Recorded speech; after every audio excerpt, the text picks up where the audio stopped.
Hello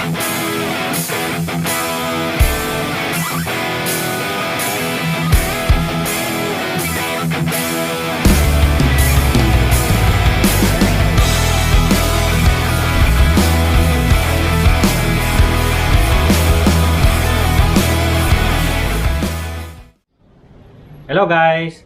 Magandang araw sa inyong lahat. At nakita nyo yung intro ko. Ang video na ito ay may kinalaman sa pag-maintain ng ating windshield wipers, no? So ipapakita ko sa inyo yung personal na mga tips, no, na galing sa akin, yung paraan ko ng pag-maintain ng windshield wiper. Syempre, meron din kayong sariling mga paraan ng pag-maintain ng inyong mga wiper. So i-comment nyo sa baba, no, para lahat tayo makinabang dito sa ating community channel. So napaka-importante na laging maganda ang kondisyon ng wiper ninyo, lalong-lalo na yung blade ninyo. Kaya kailangan na hindi siya dry para ma-prolong ninyo yung haba ng buhay ng inyong wiper blade. Kasi pag dry ang inyong wiper blade, no, madaling masira yung goma niyan. Kaya kapag ginamit nyo yung wiper ninyo, nagkakaroon ng marks, no? Kaya iwasan nyo na magkaroon ng dryness yung inyong wiper blade. So ito yung 5 paraan para ma-maintain nyo ng tama ang inyong windshield wipers. Unang-unang paraan ay yung paglilinis ng inyong windshield mismo. Kailangan ninyong linisin ng mabuti yung windshield ninyo. Hindi lang mismo yung wiper. Lalong-lalo na guys, yung pinaglalagyan o yung pinagpapatungan ng wiper ninyo. So kapag maglilinis kayo ng windshield ninyo, meron akong video niyan kung paano i-detail yung inyong windshield, paano linisin yung inyong windshield. No? Mag-focus kayo doon sa baba kung saan nakapatong ang inyong windshield blade. Okay? So yun yung unang paraan para maganda yung hagod ng inyong windshield wipers. Yung ikalawang paraan guys, para maging maganda yung hagod o yung wipe ng inyong windshield wipers ay sa pamamagitan ng paglilinis ng inyong blade mismo. So may dalawang paraan ng paglilinis ng wiper blades. Yung iba, ginagamitan ng alcohol yan. So hindi ko nire-recommenda yon, no? Ang ginagamit ko sa paglilinis ng wiper blades ko, it's either basahan na tubig lang or WD-40. Yan. Kasi pag alcohol lang ginamit niyo, marami kasi sa YouTube na nagsasabi na alcohol lang ginagamit nila. Wala nang problema yon. Natatanggal din niya yung dumi ng wiper blade niyo. Ang problema, yung alcohol nakaka-dry. Pansinin niyo kapag mag-alcohol kayo sa kamay, 'di ba? Nagiging dry yung inyong kamay. Ganun din dito sa blade, 'di ba? Lalo na rubber 'yan. Nakakatulong 'yun na mag-dry, mag-crack agad yung inyong wiper blade. Kaya huwag niyo gagamitin ng alcohol.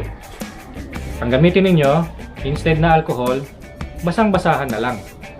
Twice a week kayong magpunas ng inyong wiper blade kapag kayo ay naglilinis ng sasakyan. Dadamay niyo na lagi yung wiper blade niyo. Kung gusto niyo, gamitan niyo ng WD-40. Yan, mas maganda yung WD-40 guys, ano? Kasi lubricant siya. Okay? So, kapag ginamitan niyo ng WD-40 yan, mas maganda yung magiging kalabasan kasi matatanggal niya mismo yung dumi sa wiper blade ninyo. So, yun yung ikalawa. Ang ikatlong tip guys, para ma-maintain niyo ang inyong windshield wiper ay sa pamamagitan ng paggamit ng tamang washer fluid. Yung washer fluid, yung ginagamit natin na panghugas, di ba? Yung pinipindot natin sa ating dashboard para mabasa yung ating windshield. Yan, ginagamit natin yan kapag tumatakbo tayo, madumi yung windshield natin. Kailangan natin magkaroon ng clear view sa daan. So kailangan na gumamit kayo ng tamang washer fluid. Yung ibang mga owners kasi, ginagamit tubig lang or yung iba, tubig na may hinahalo silang mga detergent, mga liquid na soap. Huwag kayo gagamit ng ganun guys kasi pwede yun magbara sa inyong washer spray at ganoon din sa inyong reservoir. Kaya huwag nyo gagamitin yung mga produkto na hindi naman talaga dinisenyo para sa inyong windshield wipers. So isang mga produkto na may re-recommend ako sa inyo ay ito. Yan, yung windshield washer fluid ng Pro 99. Yan. So isa ito sa pinakamurang mga washer fluid na mabibili niyo sa market. At napakalit lang niya, no? Pero ito ay makapagbibigay sa inyo ng 6 liters na washer fluid. Kasi ang dilution nito is 1:100. Kaya inahalo ito sa tubig na 6 liters, no? Kaya yung akin na ganito, dalawa yung ganito ko, yung isang bote ko na ganito, hindi pa siya talaga ubos kasi 6 liters siya. So sobra-sobra siya dito sa dalawang sasakyan ko.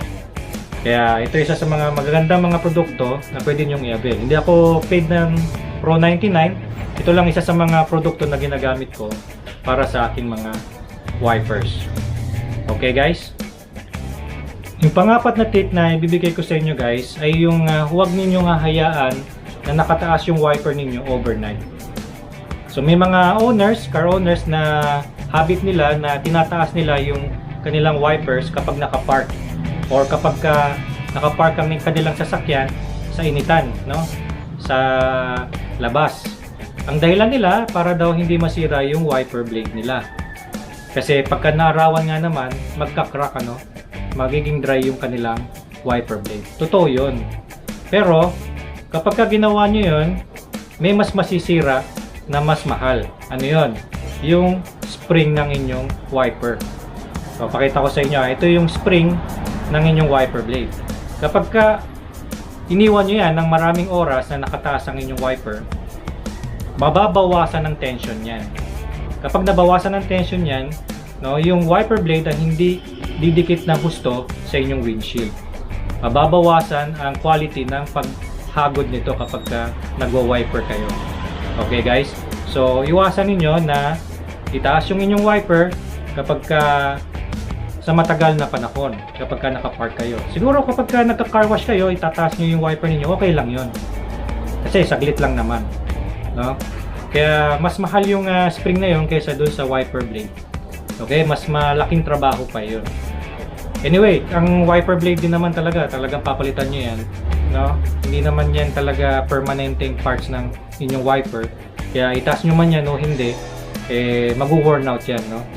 Kaya mas maganda na ibaba nyo yung wiper ninyo kapag overnight, kaya nakapark kayo sa labas, ibaba niyo yung wiper ninyo para hindi mabawasan yung tension ng spring ng inyong wiper. Yung ikalimang tip na ibibigay ko sa inyo guys ay may kinalaman sa paglilinis ng inyong windshield drain cover.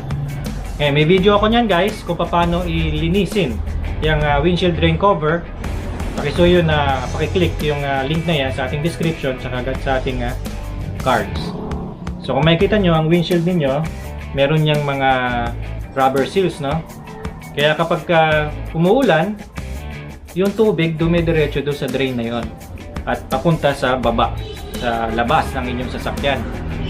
Kaya kapag barado ang drain cover ninyo, puro mga dahon, no? May mga likabok, no? Nagbara na. Yung tubig na yon ay tataas, no? Magkukos yun ng flood sa loob ng inyong drain cover. At baka tamaan ng inyong windshield wiper motor. Malaking problema yon. Hindi lang yon, pwede ring pumasok yung tubig sa loob ng inyong dashboard at mabasa yung mga component ninyo sa loob ng inyong dashboard. Kaya napaka-importante guys na linisin din ninyo regularly ang inyong windshield drain cover. Alright guys, yan yung 5 practical tips na may bibigay ko sa inyo kung paano nyo ma-maintain ng inyong windshield wipers. Okay? So, meron kayong mga sariling mga opinion tungkol dito, comment nyo sa baba para makapag-contribute kayo sa ating community. Maraming salamat sa panonood guys. Sa ulitin.